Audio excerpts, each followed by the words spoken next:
136 days before. The week before I left my family in Florida and the rest of my minor life to go to boarding school in Alabama, my mother insisted on throwing me a going-away party. To say that I had low expectations would be to underestimate the matter drastically. Although I was more or less forced to invite all my school friends, i.e. the ragtag bunch of drama people and English geeks I sat with by social necessity in the cavernous cafeteria of my public school, I knew they wouldn't come. Still, my mother persevered, awash in the delusion that I'd kept my popularity secret from her all these years. She cooked a small mountain of artichoke dip. She festooned our living room in green and yellow streamers, the colors of my new school. She bought 24 champagne poppers and placed them around the edge of our coffee table. And when that final Friday came, when my packing was mostly done, she sat with my dad and me on the living room couch at 4:56 p.m. and patiently awaited the arrival of the goodbye to Miles cavalry. Said cavalry consisted of exactly 2 people. Marie Lawson, a tiny blonde with rectangular glasses, and her chunky, to put it charitably, boyfriend, Will. "Hey, Miles," Marie said as she sat down. "Hey," I said. "How was your summer?" Will asked. "Okay, yours?" "Good. We did Jesus Christ Superstar. I helped with the sets. Marie did the lights," said Will. "That's cool."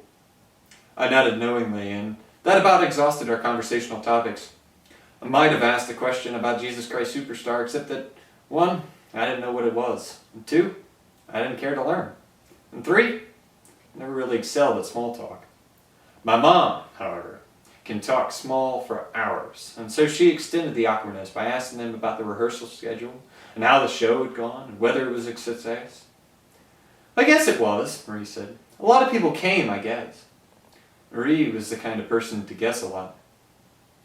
Finally, Will said, "Well, we just dropped by to say goodbye. I've got to get Marie home by 6. Have fun at boarding school, Miles." "Thanks," I answered, relieved. The only thing worse than having a party that no one attends is having a party attended by only 2 vastly, deeply uninteresting people. They left, and so I sat with my parents and stared at the blank TV and wanted to turn it on, but knew I shouldn't. I could feel them both looking at me, waiting for me to burst into tears or something, as if I hadn't known all along that it would go precisely like this. But I had known. I could feel their pity as they scooped artichoke dip with chips intended for my imaginary friends, but they needed pity more than I did. I wasn't disappointed. My expectations had been met. "Is this why you want to leave, Miles?" Mom asked. I mulled it over for a moment, careful not to look at her. No," I said. "Well, why then?" she asked. This was not the first time she had posed the question. Mom was not particularly keen on letting me go to boarding school and had made no secret of it.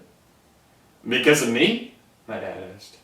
He had attended Culver Creek, the same boarding school to which I was headed, as had both of his brothers and all of their kids. I think he liked the idea of me following in his footsteps.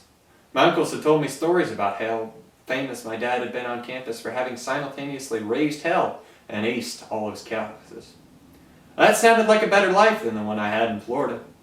But no, it wasn't because of Dad. Not exactly. "Hold on," I said. Went into Dad's study and found his biography of Francois Rebels. I like reading biographies of writers, even if, as with the case of Monsieur Rebels, I'd never read any of their actual writing. Flipped to the back and found my highlighted quote. "Never use a highlighter in my books," my dad had told me 1,000 times. But how else are you supposed to find what you're looking for? "So this guy," I said, standing in the doorway of the living room, "Francois Rabelais, he was this poet. His last words were, 'I go to seek a great perhaps.' That's why I'm going. So I don't have to wait until I die to start seeking a great perhaps." And that quieted them. I was after a great perhaps, and they knew as well as I did I wasn't going to find it with the likes of Will and Marie. I sat back down on the couch between my mom and my dad put his arm around me, and we stayed there like that, quiet on the couch together for a long time, till it seemed okay to turn on the TV.